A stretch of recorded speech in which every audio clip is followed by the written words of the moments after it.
On our 5th wedding anniversary, Ethan moved his mother and sister-in-law into my home. It was my first time meeting Mrs. Miller and Sophia. Quit gawking and help your sister-in-law. Ethan wheeled their luggage past me into the living room. The pregnant woman stood trembling in the doorway, clutching her belly. When I reached to steady her, she flinched away. Mrs. Miller shouldered past me with an eye roll, both women sweeping into the house as my hands hung uselessly in the air. I prepared a welcome feast, I offered, trailing them to the dining room. The older woman snorted at the elaborate spread. Who are you calling Mom? She installed Sophia at the head of the table. The mother of my grandson deserves the place of honor. Unless. Her lip curled. You've suddenly grown a functioning uterus? My knuckles whitened around the chair back.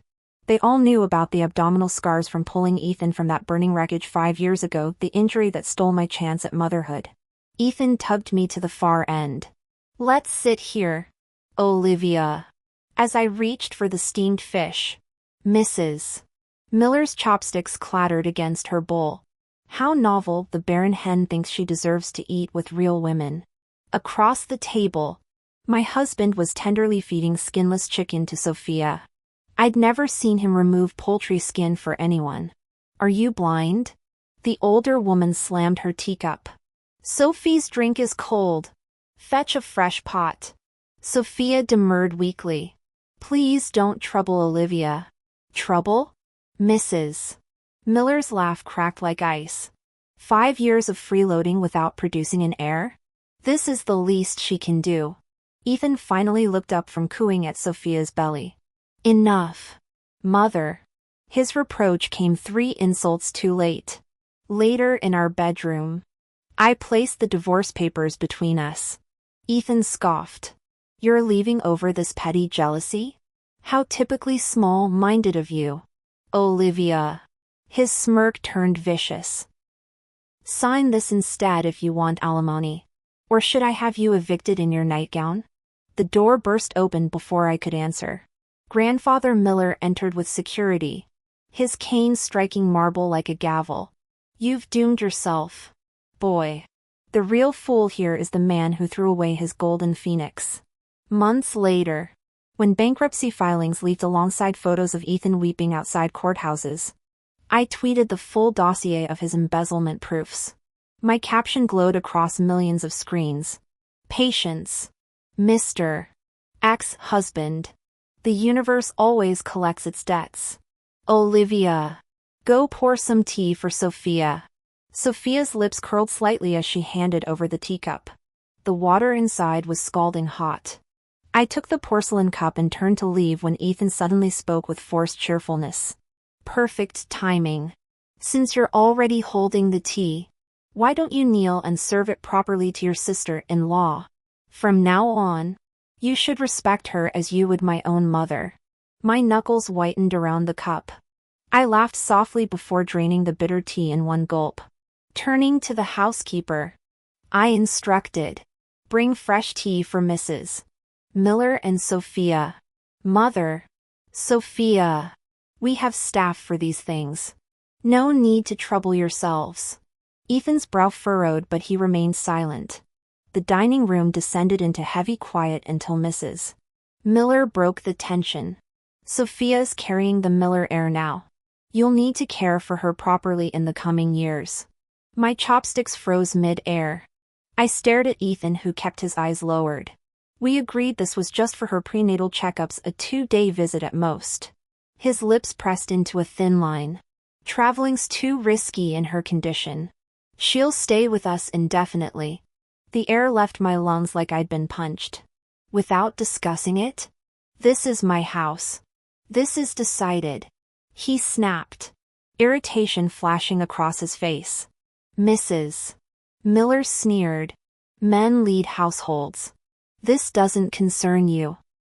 Sophia's voice wavered. If Olivia objects, we can. Ethan slammed his palm on the table. This is my home. My rules. He turned to berate me but faltered under my steady gaze. Sophia stays. The charade became clear bait and switch after crossing the threshold. That night, the master bedroom's silence choked us. Ethan pressed against me, breath hot on my neck. Still angry? I'm sorry. I pushed him away. He rolled off with a frustrated growl.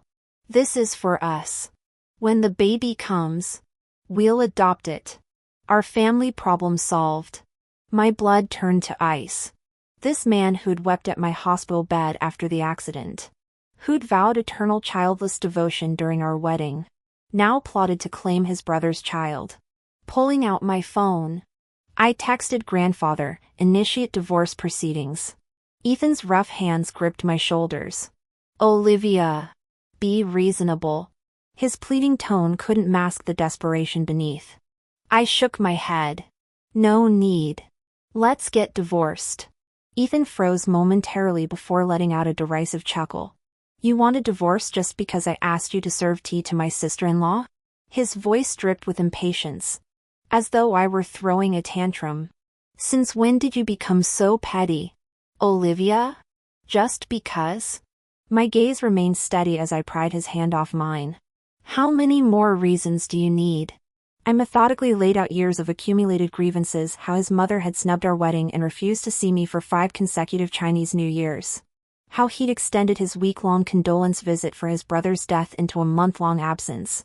How he'd started obsessively calling Sophia daily despite her living in another city.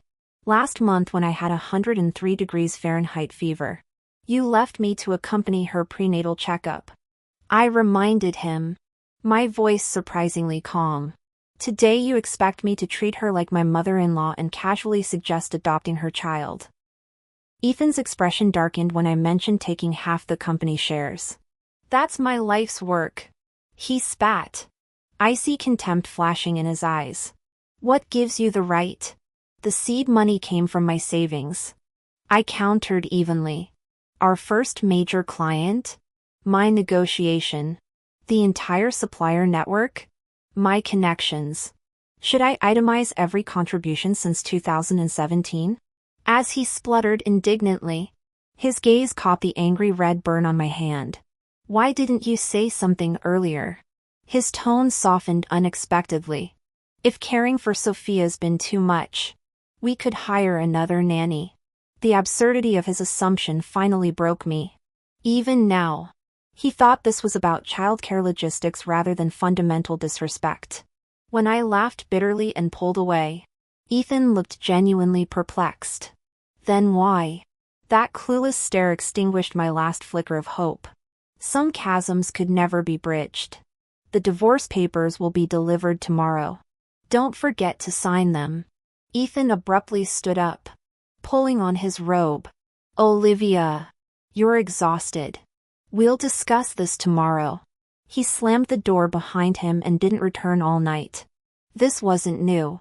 During past fights, he'd storm out while I spent freezing nights desperately calling his phone, begging mutual friends for his whereabouts. Days later, he'd stroll back like nothing happened, leaving me with swollen eyes and a raw throat from sobbing apologies. This time, I didn't cry, didn't call. At dawn, I contacted a realtor to list the villa. I'd bought this property outright before marriage, only my name graced the deed. Back then, I'd imagined countless futures within these walls. Every fantasy starring him. Now those same memories made the place unbearable. The realtor had barely left when my mother-in-law charged into my study. How dare you sell my son's house? She snatched the listing documents, shredding them violently. Barren whore. Can't give me grandchildren. So you steal Ethan's money now? Her shaking fingers dialed Ethan. His irritated voice crackled through. Olivia, must you create drama? Ruin our perfect life with your theatrics? Is this your sick way of forcing me home? I recognized the threat beneath his words. Come home or don't. I said coolly. Just remember to sign the divorce papers and stock transfer. The line went dead under my finger. Sophia materialized in the doorway, her pregnant belly leading the way. This is all my fault. Sis. Fat tears rolled down her porcelain cheeks. If I hadn't. Sophia. Darling. Don't upset the baby. Mrs. Miller rushed to comfort her, whirling on me with venom. You heartless shrew. Asking you to pour tea for your sister-in-law was too much. What trash parents raised you? My parents? I tilted my head, smile sharp as broken glass. However flawed my manners, they never taught me to feast on family tragedy. Tell me, how many months has it been since your eldest son's funeral? Sophia blanched. As she stepped toward me, she suddenly clutched her stomach and collapsed. My grandson. Mrs. Miller shrieked, catching her. Her glare could have flayed skin. If anything happens to Sophia's baby, I'll destroy you. You cursed bitch. Sophia Williams was crying pitifully, though a hint of defiance lingered at the corner of her mouth. I pointed upward. Don't make false accusations. There's surveillance. Her sobs abruptly ceased. Mrs. Miller remained combative. Play the footage then. You clearly pushed Sophia. Ignoring her, I tucked away the property deed and turned to leave. She lunged at me suddenly. Hand over the deed. That belongs to my son. The housekeeper intercepted her. Madam, this residence indisputably belongs to Olivia. I witnessed the entire purchase process years ago when she single-handedly arranged everything. The older woman froze in disbelief. I unfolded the legal document before her eyes. See clearly? Now take your precious daughter-in-law and get out of my home. At the cafe where the realtor had arranged a buyer meeting, I pushed through the door only to find Ethan and Sophia nestled in a corner booth. He was tenderly wiping her lips, their intimacy burning my retinas.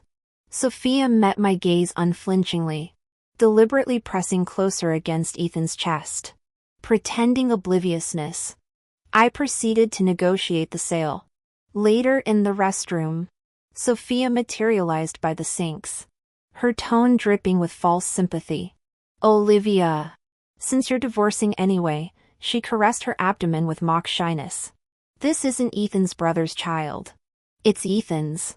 We comforted each other after the funeral. Bile rose in my throat. They'd defiled the mourning hall while his brother's body still cooled. Now I understood Ethan's recent hostility. He'd wanted me to raise his bastard child while playing nursemaid to his mistress. Tears blurred my vision. A sudden yelp pierced the air as Sophia staggered backward. Before I could react, a stinging slap exploded across my cheek. Apologize to Sophia immediately. Ethan's glacial command followed the assault. Through watery eyes, I watched his familiar features contort into something monstrous. Scrubbing my face raw under bathroom taps, I emerged to his snarled ultimatum. Olivia, apologize now or I'll strip you naked in this divorce. Not 1 cent. Who dares threaten my granddaughter? Boomed a voice like aged whiskey. My grandfather's cane tapped authoritatively across the tiles. Ethan paled, recognizing the billionaire who'd just reduced him to insignificance. The patriarch leaned closer, his whisper carrying lethal quiet. Explain yourself, boy.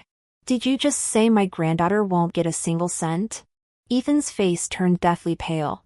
He stared at me in disbelief, lips trembling. Olivia, you're from the Clark family. Grandfather snorted coldly, his cane striking the marble floor with a sharp crack. What's wrong? Scared now? He shook his head. Impossible. You're just some nobody. For 5 years of marriage, you never wore designer clothes or jewelry. That tiny apartment you bought drained your life savings. That's why Ethan always thought you couldn't survive without him.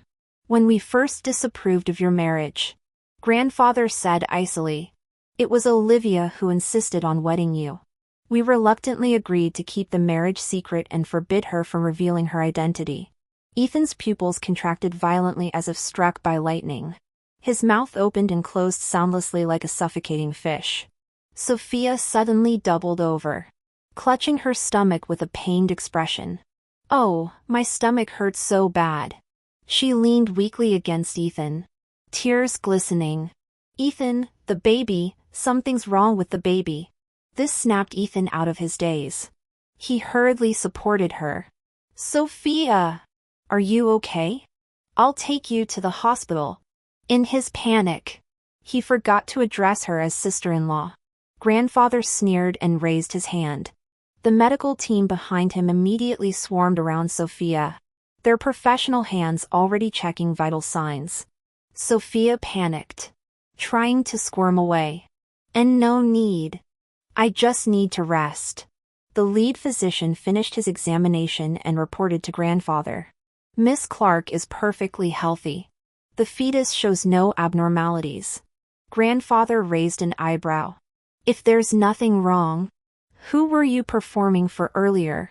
The woman flushed crimson, humiliation burning through her as she twisted her dress fabric. Ethan stood frozen with shame. Turning to me with sudden gentleness, grandfather said, Olivia, the divorce papers are ready. We'll liquidate all assets under his name. You'll get every cent you're owed. Ethan jerked his head up. How dare you? I built that company with my own hands. Your hands? Grandfather sneered. Without Clark family funding and connections, your pathetic startup would have collapsed within a year. Sophia whispered urgently. Ethan, Olivia's your legal wife. Her fortune counts as marital assets. You should get half. Ethan's eyes lit up with sudden greed, his earlier concern for company shares forgotten. Grandfather looked at her like she'd grown a second head. Fool. Olivia's assets were notarized as premarital property. He won't get a penny. Meanwhile, every share in property under his name has Olivia's investment records. He'll repay every cent. Sophia turned ashen, gaping at Ethan. You planned this? Ethan roared at me, face contorted. Olivia! You scheming bitch! I watched him calmly, bitter laughter bubbling in my chest. Scheming? He was the one who methodically dismantled my trust and love.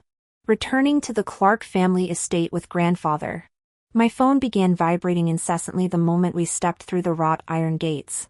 Alerts about Ethan kept popping up one after another. Olivia.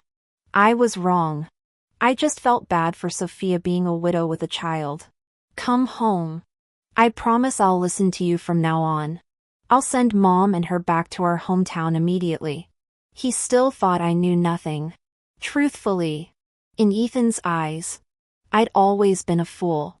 I calmly replied, Sophia claims the child is yours. Yet you say you merely pitied her. Shouldn't you two get your stories straight before explaining? The chat went silent for several minutes before exploding with voice messages. The first one I opened contained his enraged shouting, Olivia!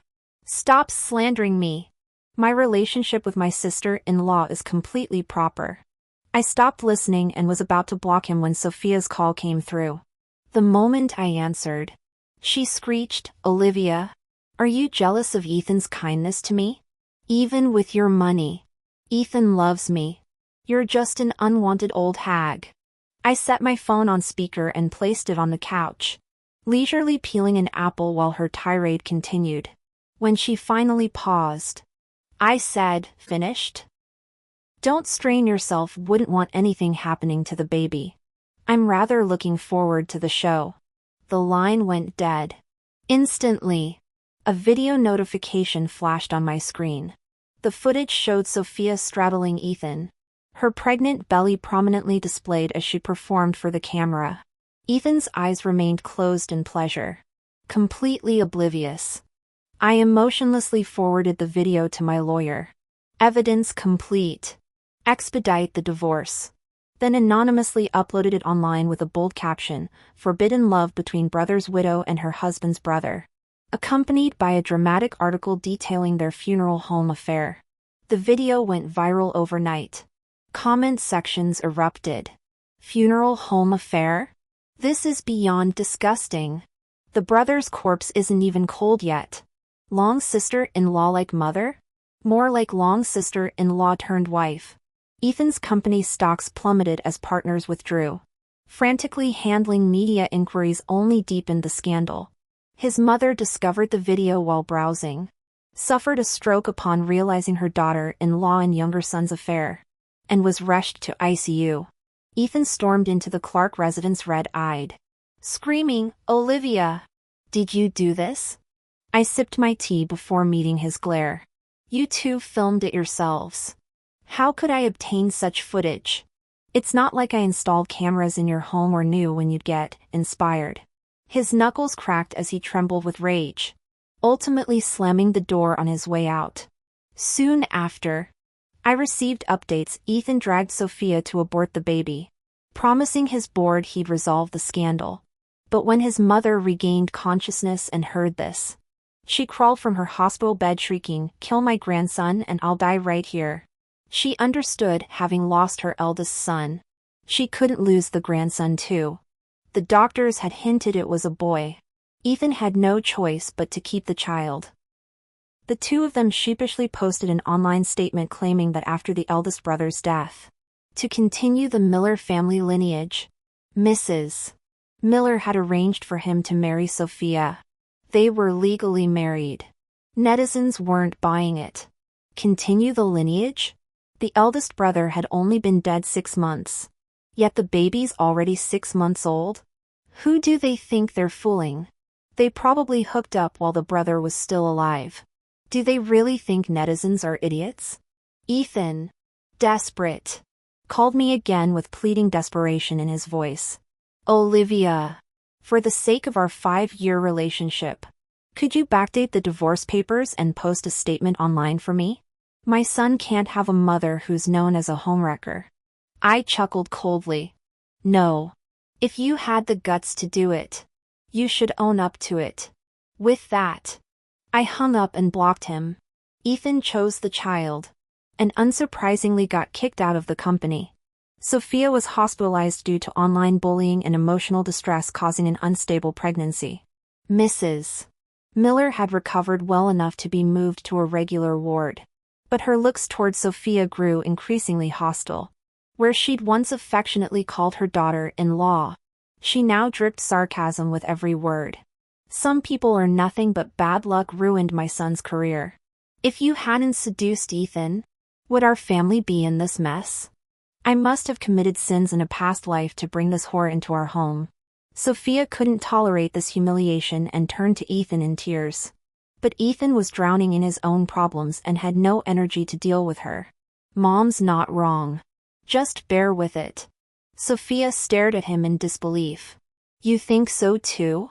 Ethan remained silent, his expression confirming everything. Sophia completely broke down, screaming hoarsely, "I wouldn't be in this mess if not for you.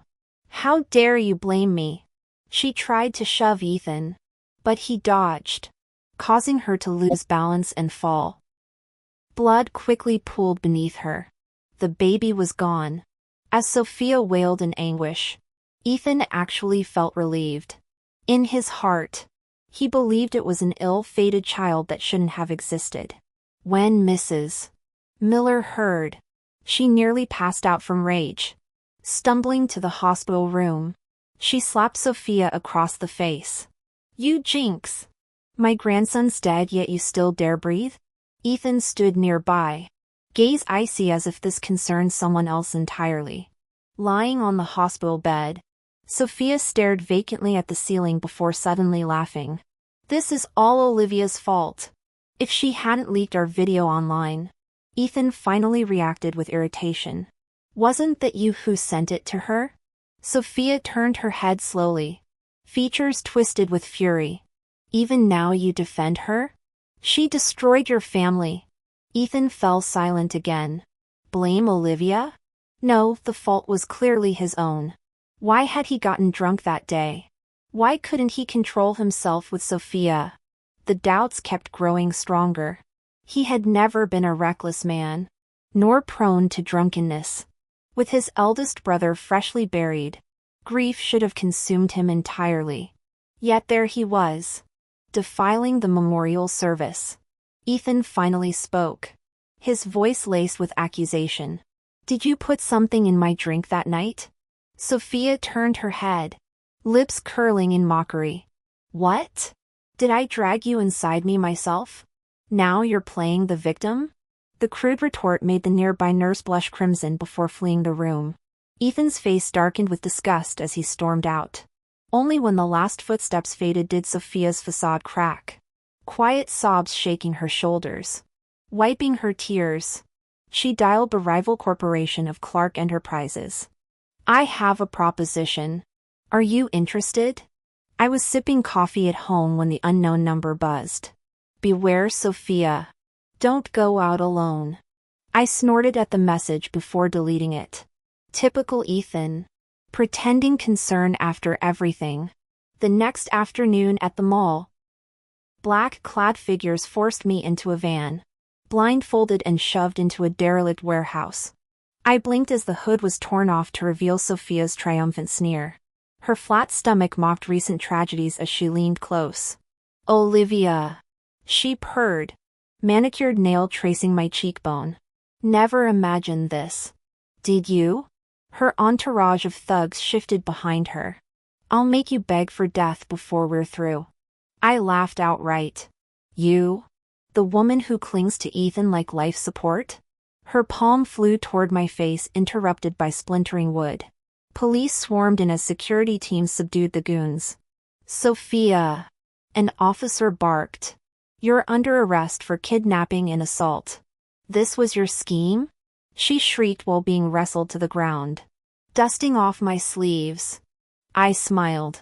Did you think I'd stroll into your trap unprepared? The anonymous text had been all the warning needed. While grandfather dismantled her corporate allies, I'd laid this honey trap. Her curses echoed as they dragged her away. Outside the warehouse, I found Ethan waiting, conflict warring across his features. He rushed forward, words tumbling out in urgent confession. Olivia, are you okay? I interrupted Ethan, cutting through his pretense. That anonymous text was from you, wasn't it? He hesitated before nodding. Yes. I was worried about you. Worried? I scoffed. You were worried your cash cow might die before you could milk her dry. Ethan's face paled. How can you think that? I genuinely wanted to save you. Can't you forgive me? Just this once? His eyes brimmed with desperate sincerity, his voice trembling with uncharacteristic humility. I studied this man who'd never lowered his head during our 5-year marriage. Is this remorse? My laughter rang hollow. Or fear that I'll destroy everything you've built? Olivia. Please, he reached for me but found empty air. His outstretched hand curled into a fist before he stormed to the dining table, pulling his mother's favorite armchair for Sophia instead. Is this about money? You're abandoning me now that I'm bankrupt? Ice crystallized in my veins. When your mother forced me to serve tea to Sophia like some servant, where was your outrage? When you expected me to wait on your mistress hand and foot, did I complain? You forfeited my respect years ago. Ethan. The color drained from his face. He staggered back, shoulders slumping in defeat before fleeing through the arched doorway. Months later, whispers reached me. His mother emerged from the hospital paralyzed, demanding round-the-clock care. The night nurse Ethan hired soon claimed pregnancy after comforting her drunken employer. The old woman wept happy tears while her son raged, ultimately vanishing during an ill-fated yacht trip. I smiled, feeding another photograph to the fireplace flames. The image showed grandfather observing two shadows heaving a weighted sack off a moonlit pier. His silent vengeance always burned brightest. As ash swirled up the chimney, the study door creaked open. Olivia. Grandfather's voice carried autumn leaves and gunpowder. With Ethan gone, any plans? Plucking the crimson rose from his favorite vase, I twirled its velvet petals. Rebirth.